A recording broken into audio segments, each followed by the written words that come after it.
मनुष्य का मन बहुत ही चंचल होता है और इसलिए मन में कई तरह के विचार उत्पन्न होते हैं।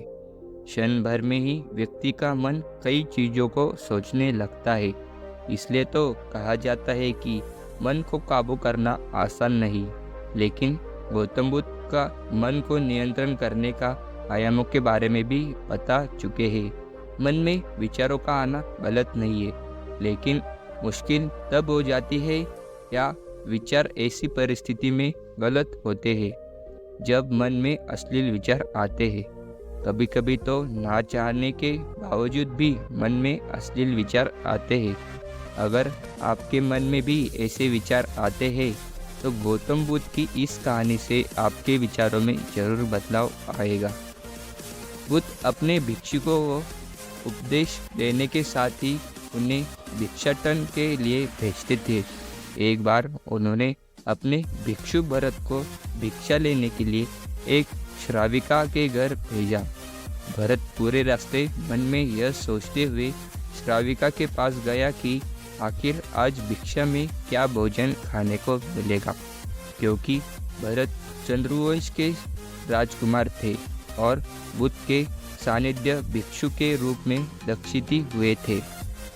हमेशा भरत को महल में खाने के लिए स्वादिष्ट पकवान मिलते थे, लेकिन आज भिक्षा के रूप में उसे जो भी मिलेगा संतुष्ट होना पड़ेगा। श्राविका के घर पहुंचकर भरत ने भिक्षा मांगी। श्राविका ने भरत को बैठने के लिए कहा और भोजन लाने के लिए घर में चली गई। इधर भरत फिर से अपने प्रिय भोजन के बारे में सोचने लगे और जैसे ही श्राविका भोजन लेकर आई तो भरत अचंभित रह गए। भरत ने देखा कि श्राविका ने उनके लिए अनेक पसंदीदा पकवान परोसे हैं और अपने प्रिय भोजन को देखकर वह खुश हो गए। भोजन ग्रहण करने हुए भी भरत सोच रहे थे कि महल में तो उन्हें भोजन के बाद विश्राम करने की आदत है, लेकिन आज उन्हें भोजन के बाद वापस तेज धूप में चलकर आश्रम जाना होगा। लेकिन भोजन के बाद श्राविका ने भरत को कुछ समय के लिए विश्राम करने का आग्रह किया। भरत फिर से खुश हुए कि आखिर आज उनके मन की सारी इच्छाएं कैसे सच हो रही है।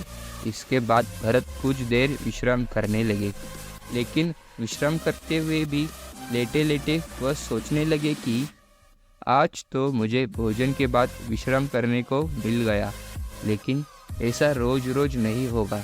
तब भरत विश्राम के बाद थे तो श्राविका ने कहा कि आप जब तक चाहे यहाँ ठहर सकते हैं। भरत अब समझ गए कि एक कई संयोग नहीं हो सकते। उन्होंने श्राविका से कहा कि मुझे क्षमा कीजिए, क्या आप मेरा मन पढ़ सकती है?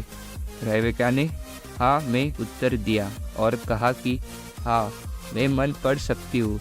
शुरू में यह कठिन था, लेकिन फिर मैंने स्वयं के मन विचारों को देखना शुरू किया।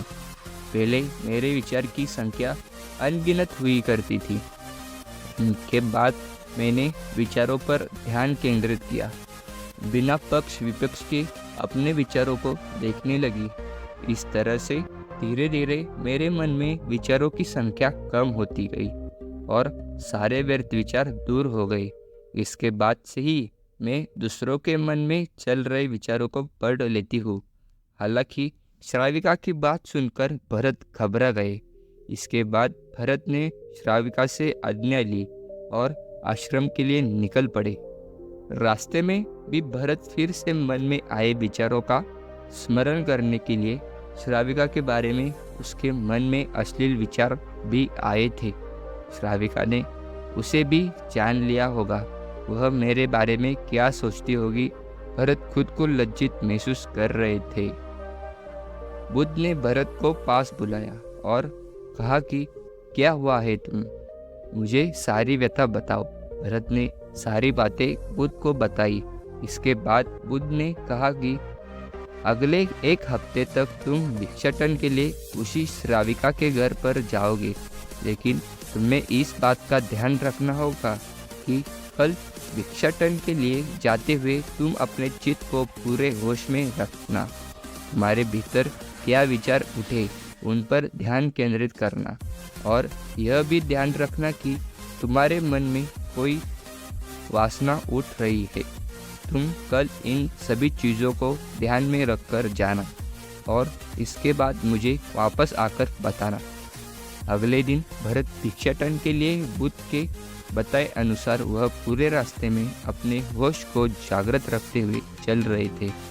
जब श्राविका का घर आया तो भरत ने भिक्षा मांगी।